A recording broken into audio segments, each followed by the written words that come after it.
On है, on है ये, ठीक। आज बच्चों एक इंडिफरेंस कर्व एनालिसिस में एक बहुत इम्पॉर्टेंट पार्ट छूट गया था। मैंने लगभग सारी बातें बता दी हैं, उसकी एक चीज़ नहीं बताई है, वो परीक्षा में आती भी है आपके। एक थ्योरी है, वो हम पढ़ेंगे, revealed preference theory.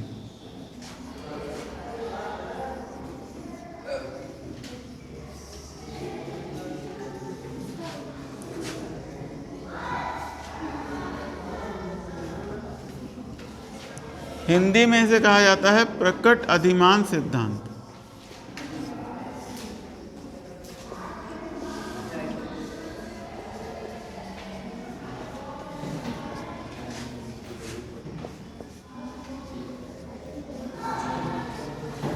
Topic note कर लो।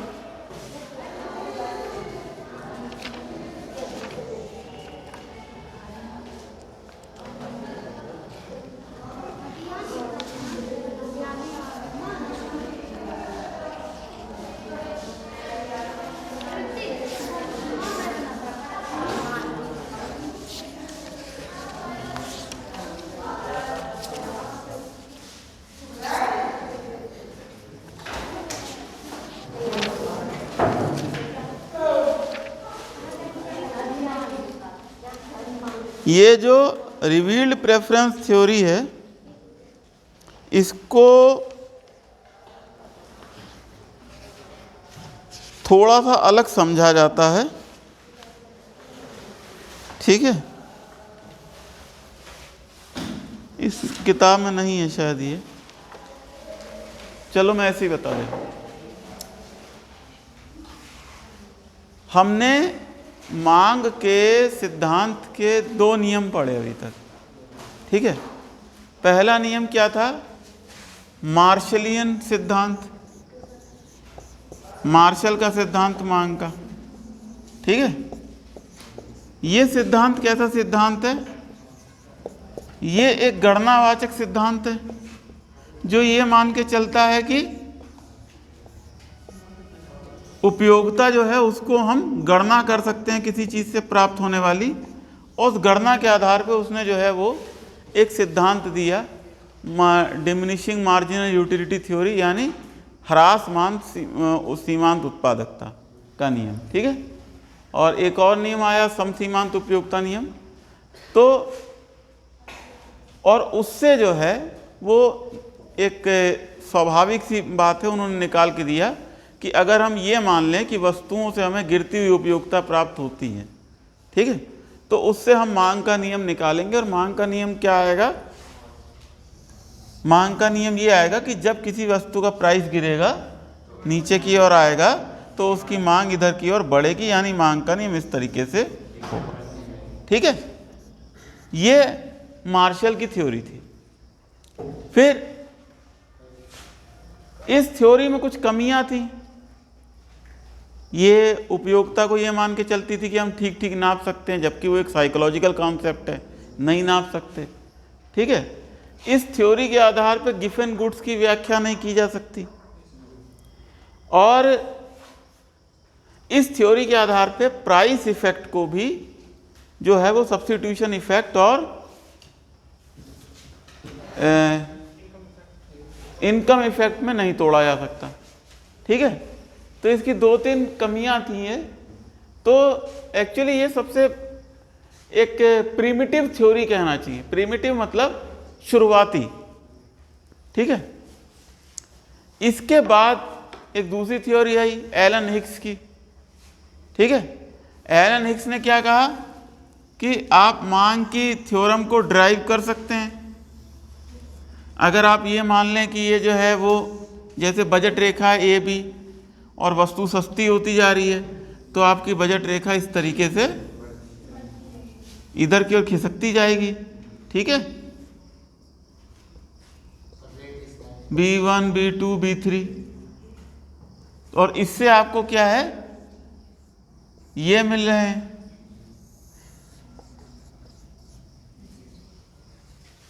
इस पीसीसी के आधार पे आप ये बता सकते हो कि जब वस्तु की कीमत जो है वो गिरती है, ठीक है, वस्तु की कीमत जब गिरती है तो उसकी मात्रा जो है वो लगातार बढ़ती जाती है।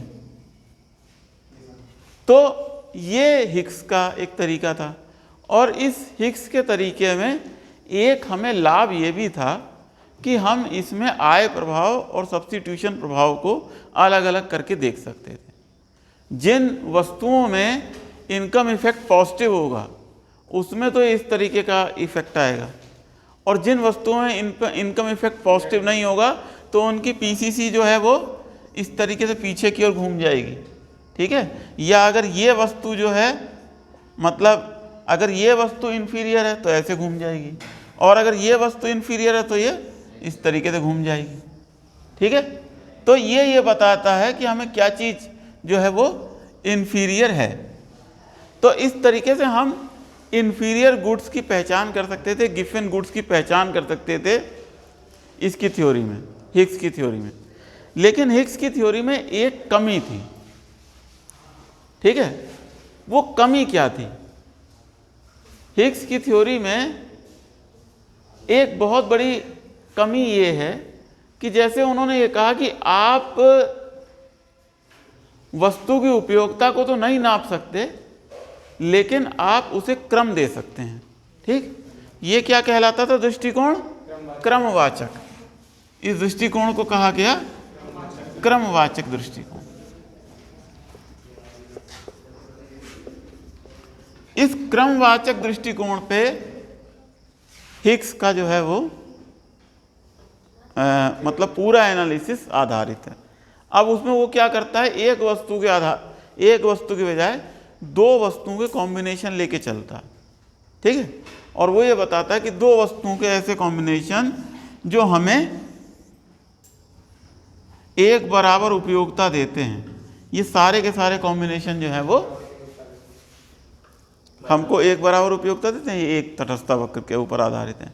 फिर उसने कहा कि इस तटस्थता वक्र पे आप संतुलन में कहाँ हैं? जहाँ पे आपकी बजट रेखा जो है टच करती है, वहीं पे जो कॉम्बिनेशन आपको मिलेगा वहाँ पे आप संतुलन में हैं, ठीक है। अब जैसे मान लो ये एक कॉम्बिनेशन है, ये मान लो केला है और ये संतरा है,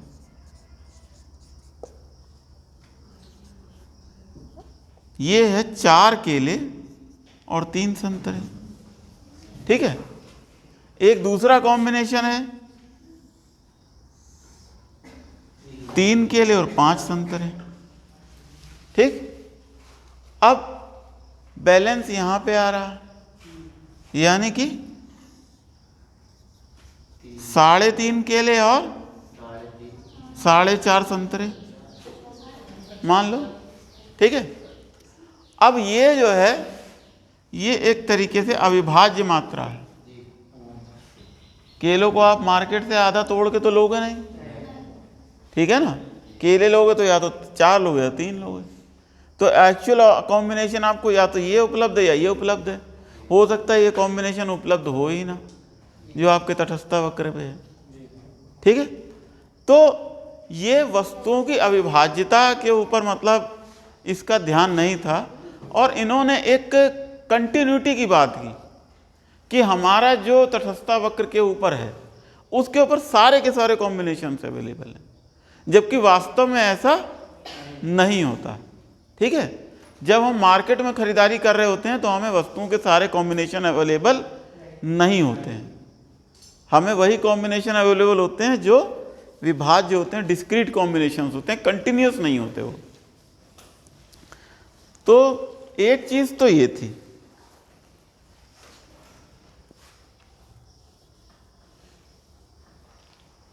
कि कंटिन्यूटी की धारणा उन्होंने बना ली थी, ठीक है।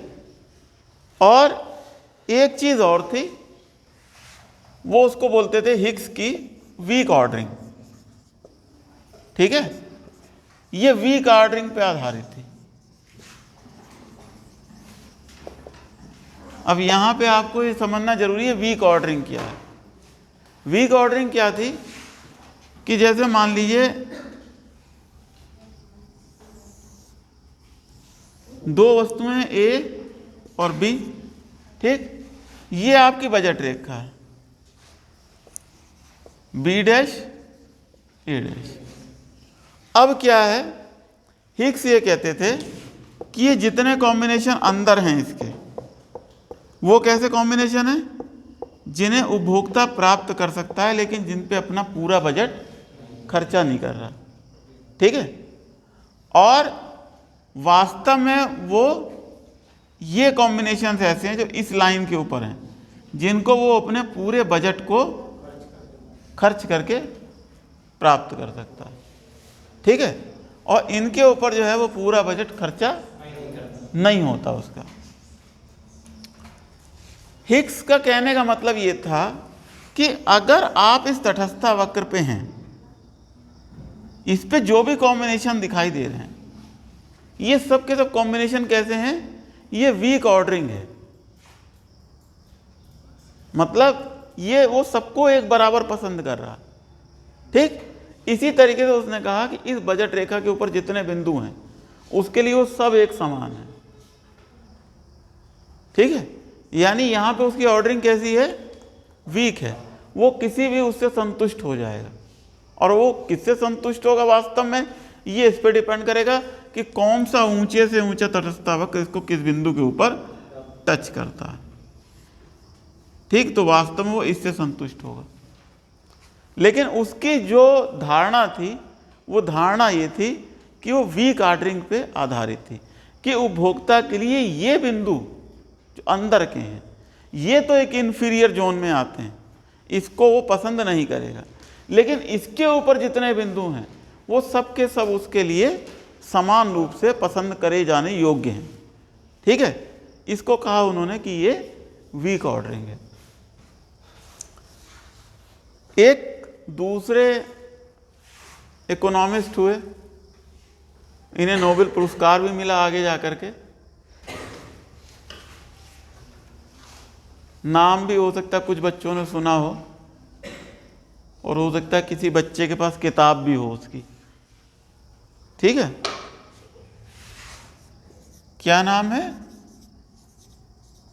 पॉल सैमुएल्सन, ठीक है। ये अमेरिका के बहुत बड़े अर्थशास्त्री हैं।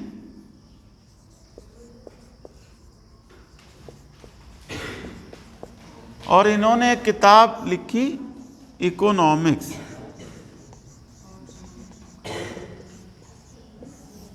ठीक है। ये अमेरिका की सारी यूनिवर्सिटियों में टेक्स्ट बुक के रूप में पढ़ाई जाती है, बीए फर्स्ट ईयर में,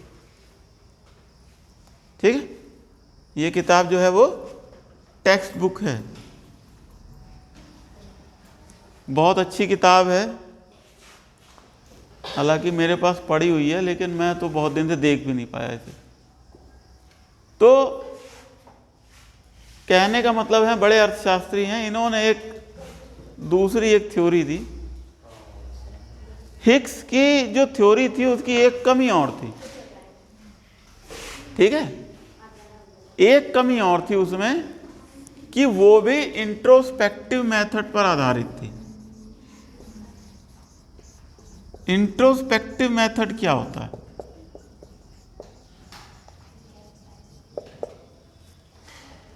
इंट्रोस्पेक्टिव मेथड का मतलब ये है कि हम उपभोक्ता के दिमाग में जाने की कोशिश करते हैं और ये पता लगाने की कोशिश करते हैं वो कैसे सोच रहा है, ठीक है।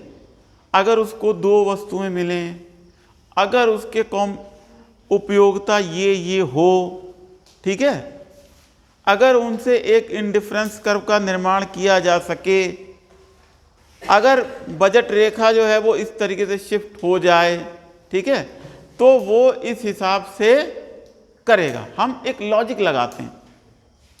हम क्या कर रहे हैं?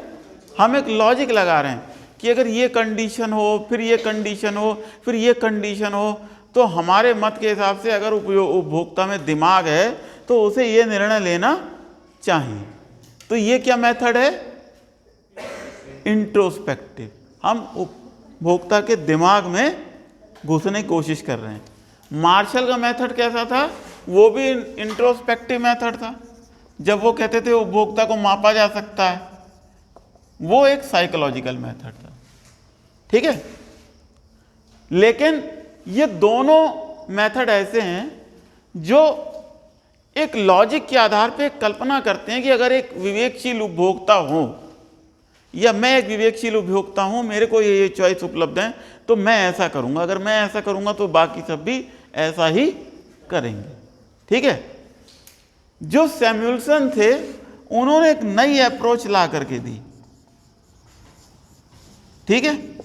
उन्होंने क्या कहा कि उन्होंने कहा कि ये मत देखो, उन्होंने कहा उपभोक्ता का क्या देखो, बिहेवियर देखो, उसके व्यवहार को देखो, मार्केट में वो क्या करता है।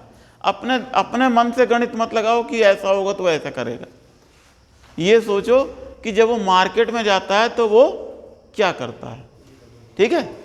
अब उन्होंने कहा कि मान लो ये उपभोक्ता की बजट लाइन है, इसमें कई सारे कॉम्बिनेशन हैं, ठीक है, कई कॉम्बिनेशन इसके बाहर हैं और कई कॉम्बिनेशन इसके ऊपर हैं, ठीक। अब अगर उसने मान लो इसको चुन लिया, इस वाले को, इसको हमने कहा ए, ठीक है, तो ये किसी भी कॉम्बिनेशन से उसके लिए ज्यादा बढ़िया है।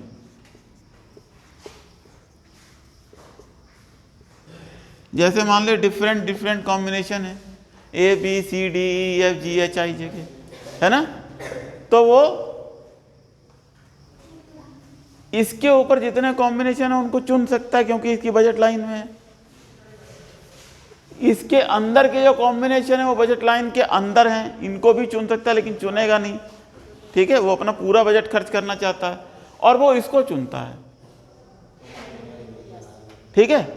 तो वो ये कहता है, सैमुअल्सन कहता है कि उसने ये दिखा दिया है कि वो ए को बी सी जी एफ ई इन सबसे ज्यादा पसंद करता है, ठीक है।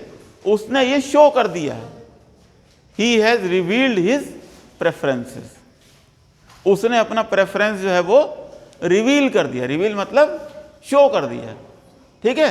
उसने अपनी अधिमान को दिखा दिया, उसने अपने अधिमान को प्रकट कर दिया है, ठीक है। इसीलिए इस सिद्धांत को क्या कहा जाता है, प्रकट अधिमान सिद्धांत,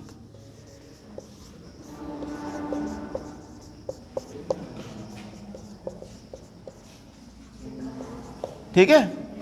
इस सिद्धांत को कहा जाता है प्रकट अधिमान सिद्धांत, कि उसने अधिमान को प्रकट कर दिया। अब जब उसने प्रकट किया तो इसके मायने क्या हुए, देखो आई एच और जे ये कॉम्बिनेशन तो खरीद ही नहीं सकता क्योंकि उसके बजट लाइन के बाहर है। इनको खरीद सकता था, खरीदा नहीं, इनको खरीद सकता था, नहीं खरीदा, इसको उसने चुना, ठीक है। तो वो ये कह रहे हैं कि ये जो जिसको चुनता है उसको सख्ती से चुनता है, उसके पक्ष में उसका डिसीजन जो है वो स्ट्रांग है, ठीक है।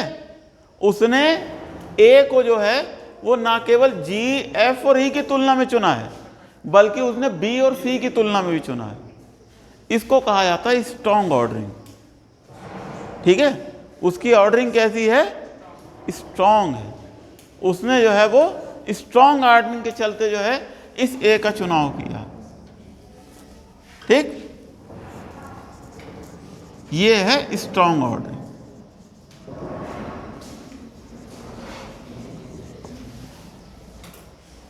तो वो ये कहते हैं कि हम मार्केट में गए, हमने देखा कि एक उपभोक्ता जिसकी बजट लाइन ये है उसने जो है इस बिंदु का चुनाव किया।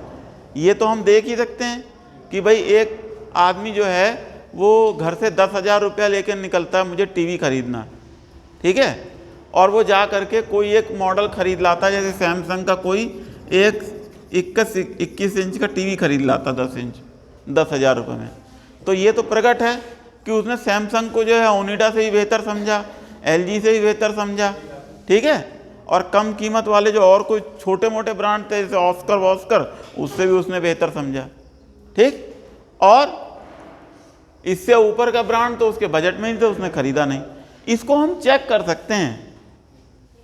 ठीक है, उन्होंने कहा कि इसको जो है वो चेक किया जा सकता है कि मार्केट में जाकर के उपभोक्ता क्या करता है, उसके इस कॉम्बिनेशन का पता लगाया जा सकता है। तो इस कॉम्बिनेशन का पता लगा करके हम जो डिमांड रेखा बनाएंगे वो एक वास्तविक व्यवहार के ऊपर आधारित डिमांड रेखा होगी। ठीक है, तो इसलिए इसकी अप्रोच को क्या कहा गया? Behaviouristic approach. ठीक है ना, व्यवहारात्मक दृष्टिकोण। तो ये इसकी जो खासियत है, इसकी सबसे बड़ी खासियत यही है कि ये अप्रोच जो है वो इंट्रोस्पेक्टिव नहीं है और काल्पनिक नहीं है, तार्किक नहीं है, और ये सीधे सीधे उपभोक्ता के व्यवहार के ऊपर आधारित है।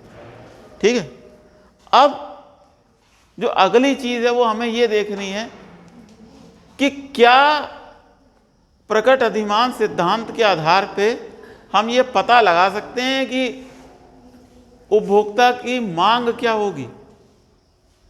ठीक है, यानी मांग जो है, मांग का नियम इससे निकलेगा कि नहीं निकलेगा,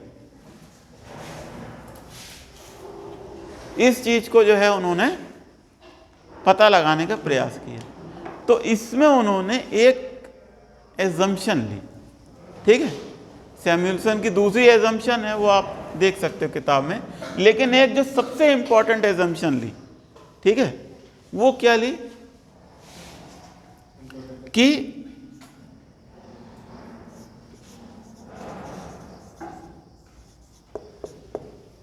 पॉजिटिव इनकम इलास्टिसिटी से।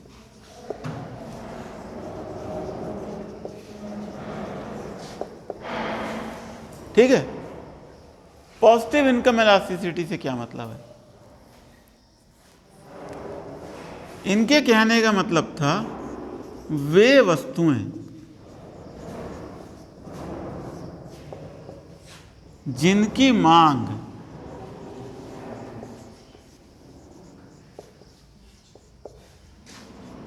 आय में वृद्धि के साथ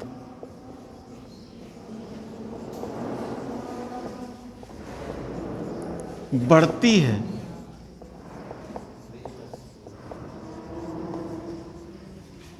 ठीक है, वे वस्तुएं जिनकी मांग आय में वृद्धि के साथ बढ़ती है।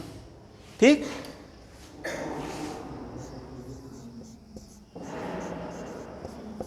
कीमत में वृद्धि के साथ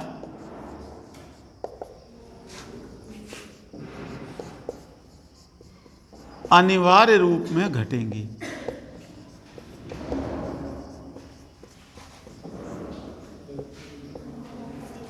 ठीक है, ऐसी वस्तुएं क्या, और आ रहा है आपका, उसको तो मैंने वो कर रखा था, रेडियो तो चल रही है, रिकॉर्डिंग होती रहेगी, रिकॉर्डिंग हो रही है, वो आवाज उससे गड़बड़ा जाती। चलो देखेंगे, इसको वो कर दो ना उस पे, एरोप्लेन पे, एरोप्लेन मोड पे कर दो। मैंने तो किया था, कर दो इसे। ठीक है, एरोप्लेन मोड पे डाल दो उसको।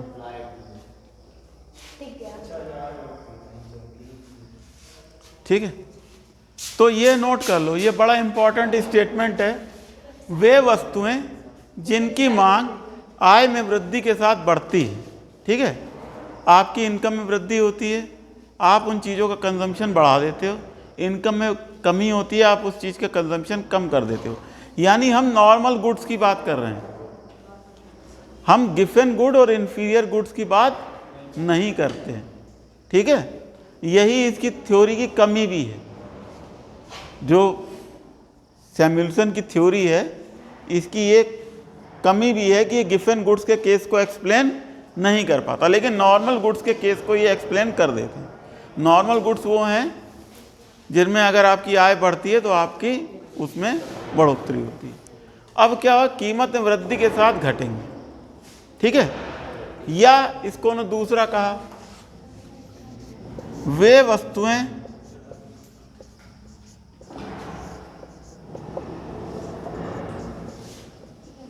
या इसी में जोड़ दो, वे वस्तुएं जिनकी मांग आय में वृद्धि के साथ बढ़ती है, ठीक है, और आय में कमी के साथ कम होती है, ठीक।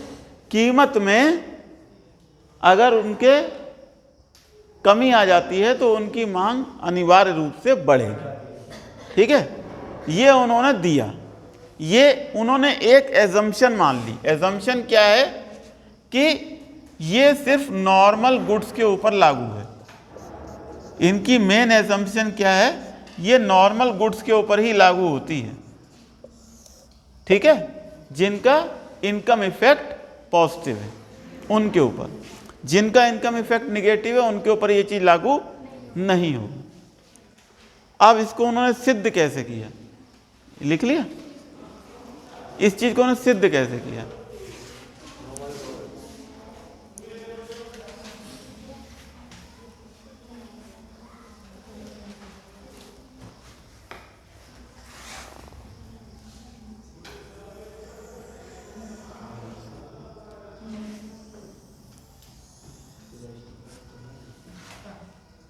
उन्होंने कहा देखिए मान लीजिए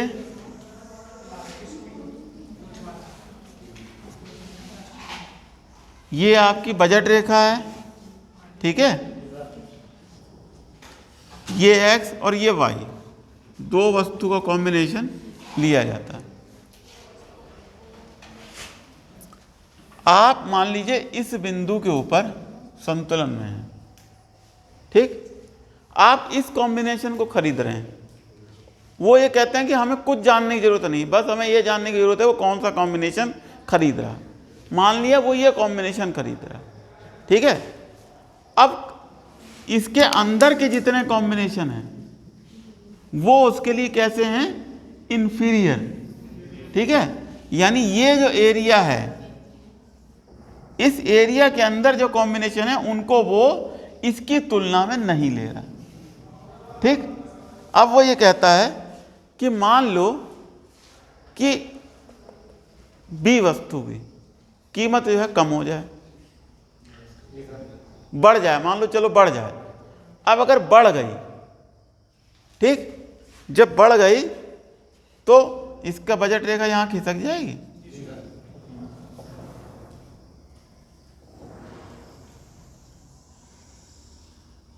ठीक है। अब इसकी जो है बजट रेखा खिसक गई, यहां पे ओ बी डैश आ गया। अब जब ये बजट रेखा खिसकी तो उसकी आय में भी कमी हो गई, ठीक। हम इस आय, ये जो पॉजिटिव इनकम इफेक्ट है, ठीक है, इसको हम कम करना चाहते हैं तो हम क्या करेंगे, इसकी इनकम को हम बढ़ाएंगे। कि अगर उसकी इनकम हम पहले जितनी ही कर दें, पहले जितनी इनकम थी, तब वो क्या करेगा। तो हमने क्या किया, उसकी पहले जितनी इनकम कर दी इस तरीके से कि जो कॉम्बिनेशन वो खरीद रहा था पहले की जिस इनकम के ऊपर वो खरीद पाए। तो पहले वो क्या खरीद रहा था, ये खरीद रहा था, तो हमें इसके पैरेलल जो है एक लाइन खींचेंगे और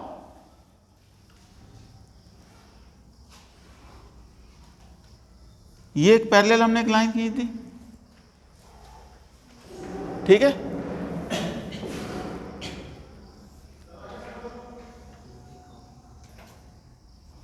ये पैरेलल लाइन खींच दी, ठीक।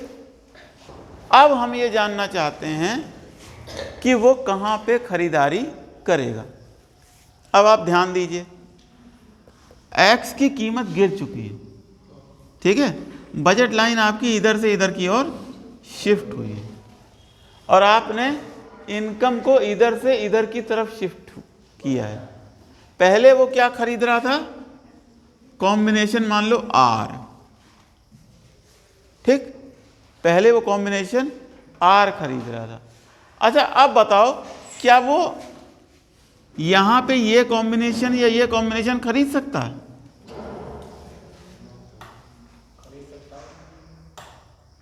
खरीद तो सकता है, लेकिन क्या वो खरीदेगा? क्यों? क्योंकि ये कॉम्बिनेशन तो पहले ही वो रिजेक्ट कर चुका था।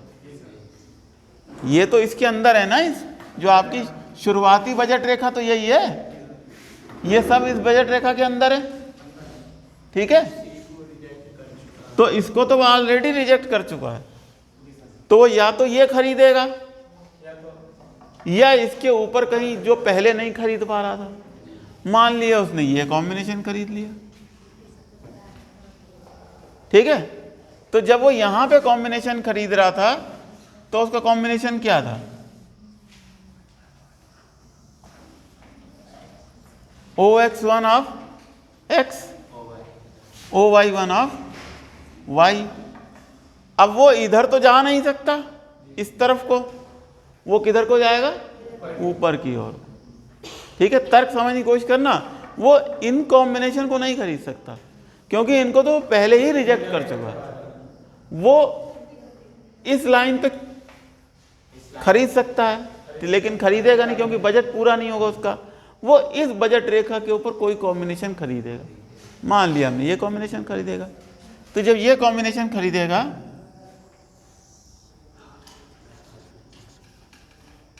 तो OX2, ठीक, और ये OY2।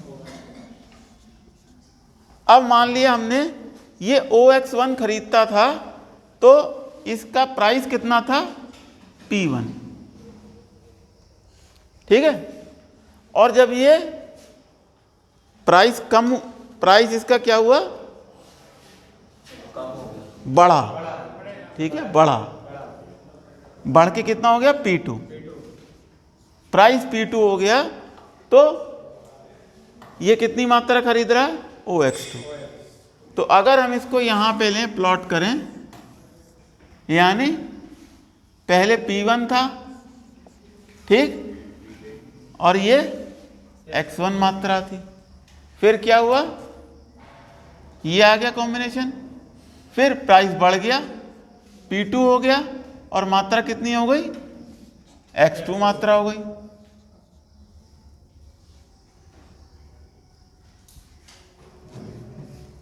ठीक है, P2 के ऊपर ज्यादा प्राइस के ऊपर मात्रा है X2, कम प्राइस के ऊपर मात्रा है X1। इसका मतलब ये क्या है, ये डिमांड कर्व है ना, ये जो है ये मांग का कर्व है। तो उसने क्या कहा कि वे वस्तुएं जिनकी कीमत में वृद्धि होने पर, ठीक है, या जिनकी आय में वृद्धि होने पे जिनकी मांग बढ़ती है, उनके लिए उसने क्या कहा कि अगर कीमत में उसकी जो है वो बढ़ोतरी होगी, यानी बजट लाइन इधर से इधर की ओर आ जाएगी, तो उसकी खरीदी जाने वाली मात्रा OX1 से घट करके OX2 रह जाएगी, ठीक है। तो यही तो मांग का नियम है। तो उन्होंने मांग का नियम को इससे जो है वो निकाल करके रख दिया। इसको एक बार जरा नोट कर लो इसको, ठीक है, मिटाऊं, ठीक है, मिटा दूं।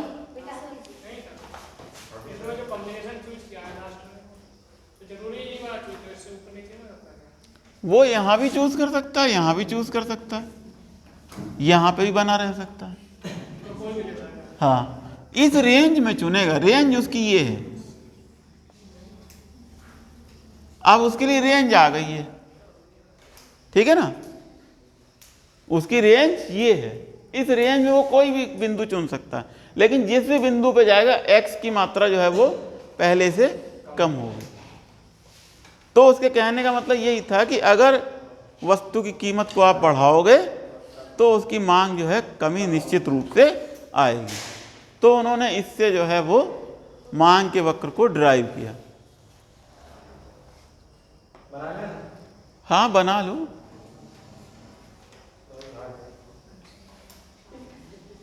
ठीक है। चलो मिटाओ,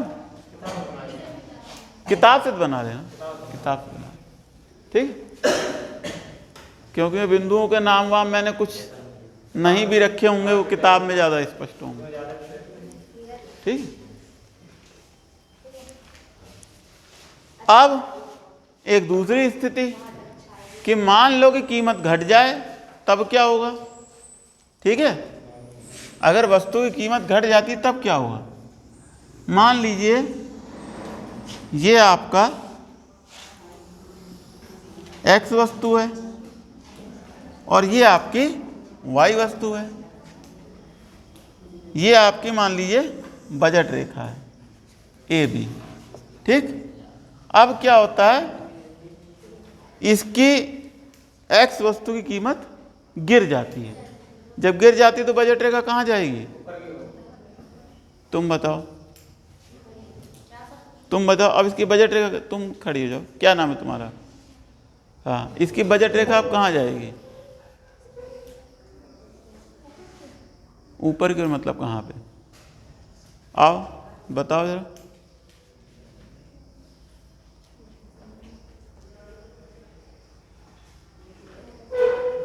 बताओ, कौन बताएगा। अब इसकी कीमत जो है वो कम हो गई तो बजट रेखा पे क्या प्रभाव पड़ेगा,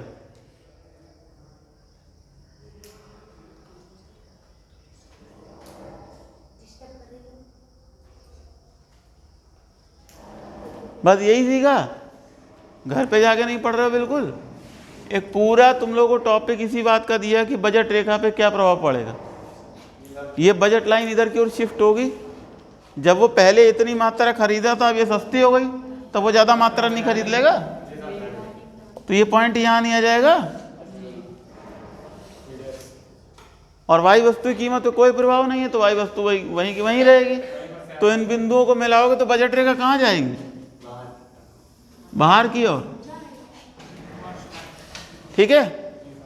क्लास के बीच से नहीं जाते, ठीक है। बैठ जाओ, बैठ जाओ, एटिकेट्स होते हैं, मैनर्स होते हैं, ठीक। ये आपका लाइन है, इसके बाद ये आपकी दूसरी बजट लाइन आ गई। अब क्या हुआ, मान लीजिए पहले आप यहाँ पे थे, इस आर बिंदु को आप खरीदारी कर रहे थे, ठीक, और ये कॉम्बिनेशन थे, इनको आपने ऑलरेडी रिजेक्ट कर रखा था इस एरिया को, ठीक। आप सिर्फ इसी को चुन रहे थे। अब क्या हुआ कि ये इधर की ओर बढ़ गई, ठीक है। तो एक तरीके से इनकम बढ़ गई। अब हम ये जानना कोशिश करते हैं कि अगर इसकी इनकम उतनी रहे जितनी पहले थी तब ये क्या करता। तो हम एक लाइन खींचते हैं इसके पैरेलल, इस नई वाली बजट लाइन के पैरेलल, और ये जो है वो इस तरीके से कि वो आर से होकर के गुजरे, एक लाइन खींच लेते हैं,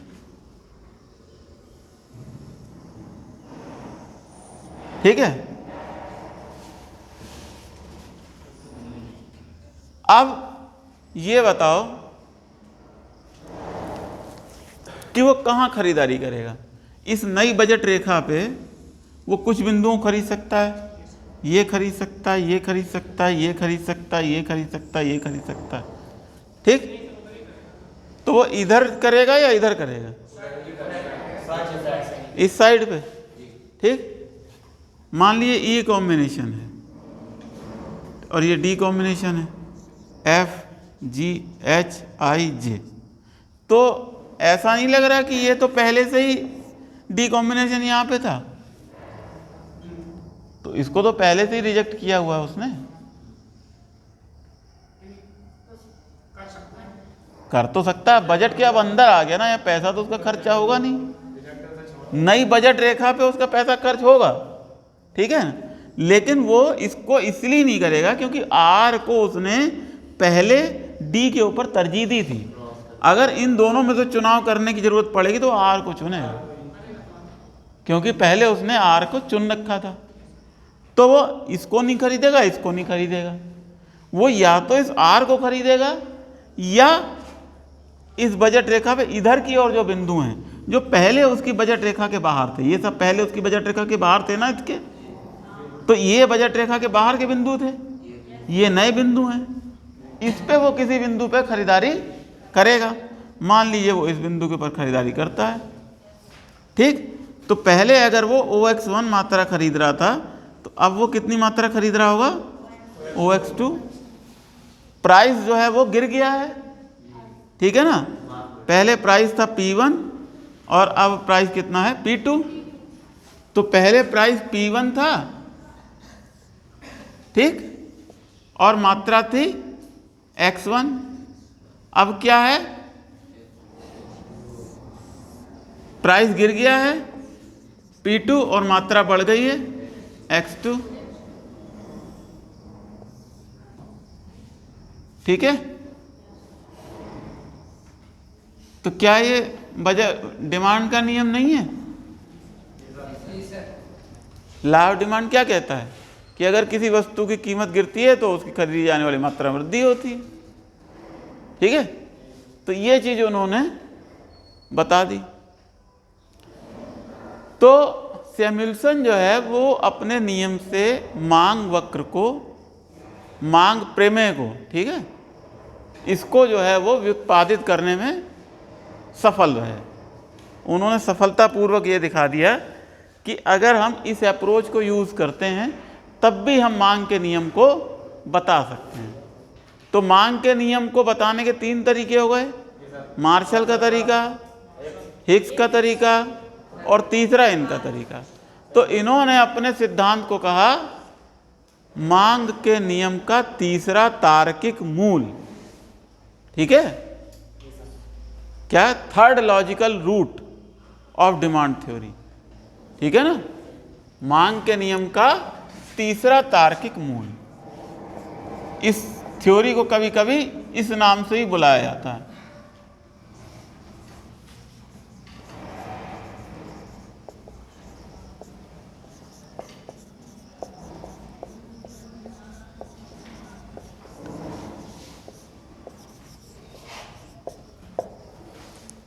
ठीक है, मांग के नियम का तीसरा तार्किक मूल। तो ये एक थ्योरी, ऐसी थ्योरी थी जिसमें आप कंज्यूमर के बिहेवियर को मार्केट में ऑब्जर्व कर सकते थे और उस ऑब्जर्वेबल बिहेवियर के आधार पे आपने बताया कि ये इस तरीके से बिहेव करता है, ठीक है। तो ये वास्तव में एक पहली ऐसी थ्योरी है जो उसके व्यवहार को देख करके नियम को ड्रॉ करती है, किसी आंतरिक प्रेरणा से या किसी मनोवैज्ञानिक विश्लेषण के द्वारा इसको ड्राइव नहीं करती, ठीक। तो एक तरीके से फर्स्ट रियल डिमांड एनालिसिस की थ्योरी है। तो इसीलिए इसका बड़ा इंपॉर्टेंट, बड़ा महत्व जो है इसका है।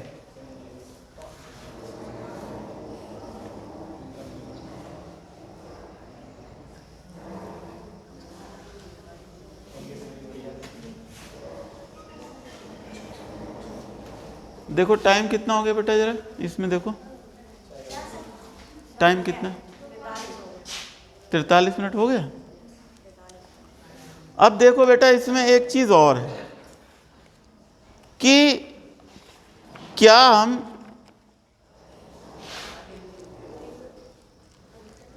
इस थ्योरी के आधार पर क्या हम इंडिफरेंस कर्व को निकाल सकते हैं। जैसे हमने बताया कि हम डिमांड का नियम तो बना सकते हैं, क्या हम इससे इंडिफरेंस कर्व बना सकते हैं, ठीक है। तो सवाल का उत्तर है हाँ, ठीक, यस। ये बहुत इंपॉर्टेंट सवाल है कि हिग्स ने जो इंडिफरेंस कर्व दिए, क्या इस थ्योरी से भी उन इंडिफरेंस कर्व पे पहुंचा जा सकता है, ठीक। तो इसका उत्तर है हाँ। कैसे, ये अब आप लोग पढ़ के आएंगे या मैं आपको बताऊं कल, ठीक है। अब ये आप लोगों का होमवर्क रहा कि आप इसको जो है वो घर से पढ़ के आइए कि रिवील्ड प्रेफरेंस थ्योरी से इंडिफरेंस कर्व को कैसे ड्रॉ किया जाता है, ठीक है। ये आपका होमवर्क है। अब इसे बंद कर दो।